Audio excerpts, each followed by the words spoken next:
সংযুক্ত আরব আমিরাতের পর এবার ভারী বৃষ্টিপাতের কবলে সৌদি আরব। রাজধানী রিয়াদের কিছু অঞ্চল সহ দেশটির অনেক এলাকা তলিয়ে গেছে। আগামী কয়েকদিন বর্ষণ অব্যাহত থাকতে পারে এমন সতর্কতা জারি করেছে দেশটির আবহাওয়া বিভাগ।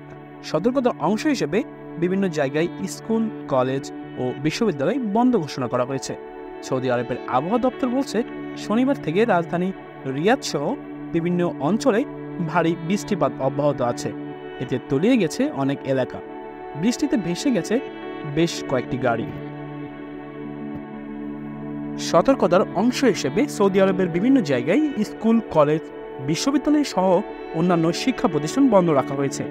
বৃষ্টির সময় উপত্যকা এবং জলাবদ্ধ এলাকা থেকে নাগরিকদের দূরে থাকার অনুরোধ জানানো হয়েছে। গেল কয়েক বছর ধরেই প্রতিকূল আবহাওয়ার মুখোমুখি হচ্ছে মধ্যপ্রাচ্যের দেশগুলো।